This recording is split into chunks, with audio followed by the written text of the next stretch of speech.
کس مائی کے لال میں ضرورت ہے کہ عمران خان کو ڈسکوالیفائی کرے؟ ٹوٹل پیسہ جو ہے جو ٹرانسفر ہوا ان 13 اکاؤنٹس میں وہ 2 کروڑ روپیہ ہے۔ ہم نے فیصلہ کیا ہے 25 مئی کے واقعات ہیں، ان کے اوپر مختلف FIRs کی اپلیکیشنز جو ہیں وہ آ رہی ہیں۔ ہم نے فیصلہ کیا ہے کہ ایک اکٹھی جوائنٹ انویسٹیگیشن ٹیم جو ہے وہ کریٹ کی جائے۔ PTI کا 10 محرم کے بعد ممنوعہ فنڈنگ کیس چیلنج کرنے کا اعلان، 25 مئی کے واقعات پر JIT بنانے کا فیصلہ، 13 اکاؤنٹس میں 2 کروڑ روپے آئے، اربوں کیسے بنائے؟ فواد چودھری کا حکومت سے سوال، کہا کسی کے مائی کے لال میں ہمت نہیں کہ عمران خان کو نااہل کرے۔ رانا ثناء اللہ کی حیثیت کو حصار تھانے کے SHO جتنی نہیں، قد سے بڑی بات نہیں کریں۔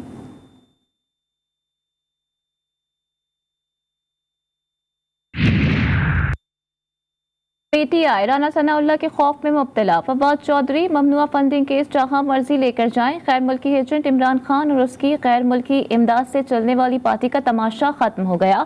وفاقی وزیر اطلاعات مریم اورنگزیب کا چیلنج، کہا تحریک انصاف نے 8 سال میں 1 روپے اور 1 اکاؤنٹ کا حساب نہیں دیا۔ پیپلز پارٹی کا عمران خان کی فوری گرفتاری کا مطالبہ، عمران خان ممنوعہ فنڈنگ کی بنا پر اداروں کو آنکھیں دکھا رہا ہے۔ وزیر محنت سندھ سعید غنی کا الزام، عمران خان قوم میں تقسیم کی سیاست ختم کر دیں۔ وزیر اطلاعات سندھ شرجیل انعام ایمن کا مشورہ، ناصر حسین شاہ کے اسد عمر پر طنز کے نشتر، وزارت خزانہ چلی نہیں، وزارت عظمیٰ کے خواب دیکھنے لگے۔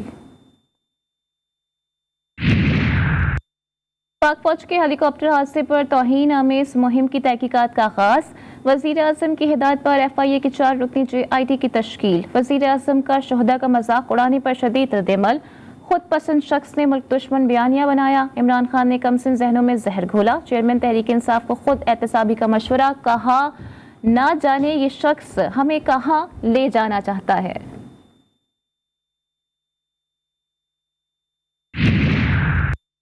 پاکستان یزیدیت کے نرخے میں ہے، قوم کوفیوں کا انجام نہ بھولے، سازش کے سامنے سر جھکانے کے بجائے آزادی کی جنگ لڑے۔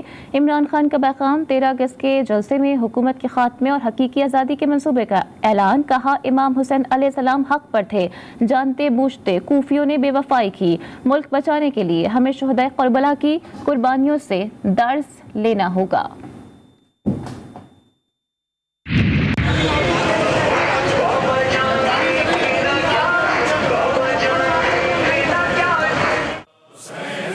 ملک بھر میں آج 9 محرم الحرام کو نواز رسول صلی اللہ علیہ وآلہ وسلم حضرت امام حسین علیہ السلام اور ان کے ساتھیوں کی عظیم قربانی کو خراج عقیدت پیش کرنے کے لیے جلوس و مجالس کا انعقاد کیا جا رہا ہے۔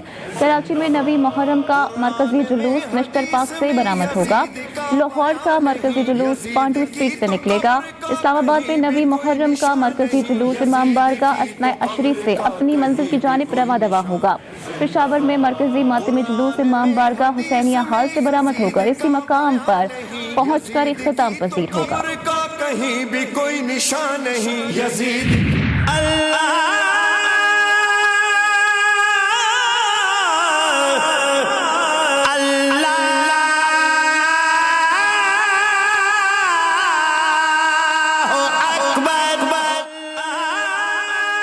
محرم الحرام امام حسین علیہ السلام کے کڑیل جوان فرزند علی اکبر سے منسوب، آپ کے دار و شہابت میں رسول اللہ کی تشبیہ، فخر بنی ہاشم، وارث سے جاگیر کربلا، اطاعت میں اسماعیل ذبیح اللہ، تا حشر آپ نوجوانوں کے لیے ہدایت کا مینار بن گئے۔ کربلا پہنچ کر شہزادے نے کہا جب ہم حق پر ہیں تو پھر پرواہ نہیں کہ موت ہم پر آ پڑے یا ہم موت پر۔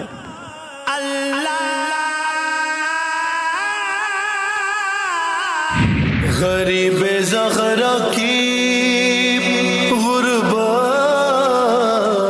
سنو اے غیل ازا، اکیلا رہ گیا مقتل میں جب میرا مولا۔ کربلا سن 61 ہجری میں 9 محرم شمر امام مظلوم علیہ السلام کے قتل کا دھمکی آمیز خط لے کر نینوا پہنچ گیا۔ عبداللہ ابن زیاد کے خط میں عمر 7 کو فوری طور پر بیت یزید یا پھر سر امام حسین علیہ السلام بھیجنے کا حکم، عمل درآمد نہ کرنے پر سپہ سالاری شمر کے حوالے کر کے گرفتاری کی دھمکی۔ حکومت رائے کی لالچ میں عمر سعد 9 محرم کو جنگ کے لیے تیار ہو گئے۔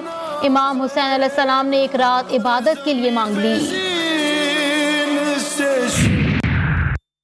مقبوضہ کشمیر میں بھارت کی ریاستی دہشت گردی محرم الحرام کے جلوسوں پر 1989 سے پابندی، جلوس ازاں نکالنے والے کشمیریوں پر تشدد، مسلمانوں کو مذہبی رسومات سے روکنا انسانی حقوق کی خلاف ورزی ہے۔ دفتر خارجہ کا اقوام متحدہ سے فوری نوٹس کا مطالبہ، OIC پر بھارتی وزارت خارجہ کی تنقید مسترد کر دی۔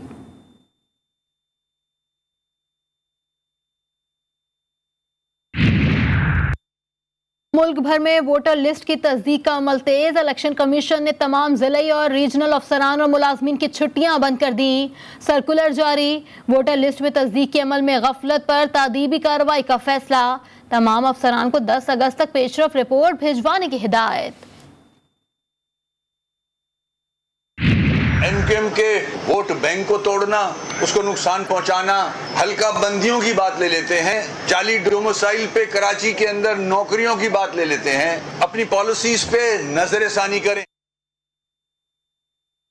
حکومتی اتحاد وعدے نبھائے، مردم شماری، جعلی ڈومیسائل پر نوکریاں اور سیاسی آزادی پر سمجھوتہ نہیں ہوگا۔ MQM کا شہباز سرکار کو انتباہ، سابق میئر کراچی وسیم اختر کا شہری سندھ کے مسائل فوری حل کرنے کا مطالبہ، کہا کراچی اور حیدرآباد کی سرکاری نوکریوں پر مقامی افراد کا حق ہے۔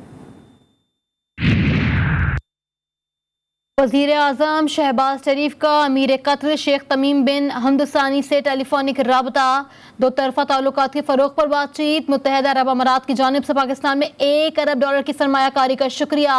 ٹویٹ میں کہا صدر UAE محمد بن زید کا مشکور ہوں۔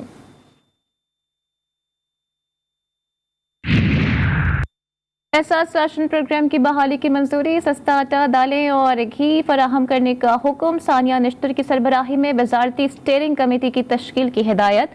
وزیر اعلیٰ پرویز الہی نے کہا کہ عوام کی سہولت کے لیے فوری اقدامات کیے جائیں۔ نون لیگ کا ووٹ کو عزت دو کا بیانیہ اپنی موت مر چکا، تحریک انصاف اوقاف لیگ پنجاب میں خدمت کی سیاست کو فروغ دیں گے۔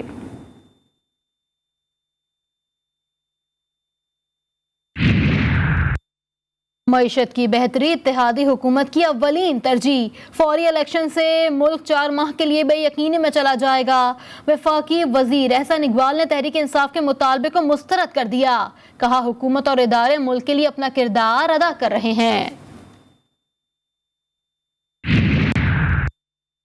غزہ پر اسرائیل کے سفاکانہ حملے جاری، شہری آبادی پر بے دریغ بمباری، 43 سے زائد شہادتوں کی تصدیق، شہداء میں بچوں اور خواتین کی بڑی تعداد شامل، سینکڑوں زخمی، اسپتالوں اور اسکولوں کو بھی نہیں بخشا۔ غزہ میں ایمرجنسی نافذ، مسجد اقصیٰ پر بھی شدت پسند یہودیوں کا حملہ، اسرائیلی فوج کی جانب سے 30 مقامات پر 100 سے زائد میزائل داغے گئے، صہیونی فوج کی جانب سے مزید حملوں کی دھمکی۔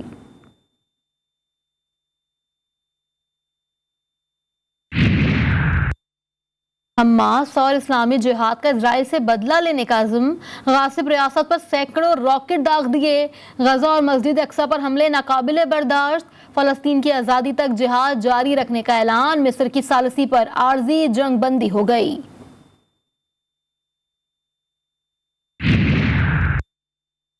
پاکستان کی مسجد اقصیٰ پر اسرائیلی حملے کی شدید مذمت، اسرائیلی فوج نے قبلہ اول کا تقدس پامال کیا۔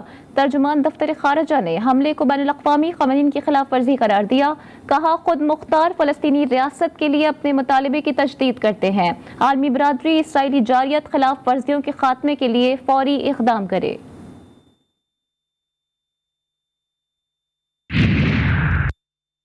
الیکٹرک نے عوام کے پسینے چھڑا دیے، شہری 14 سے 16 گھنٹے اذیت میں مبتلا رہنے لگے، دن کے ساتھ ساتھ رات میں بھی 3 گھنٹے بجلی بند رہنے لگی۔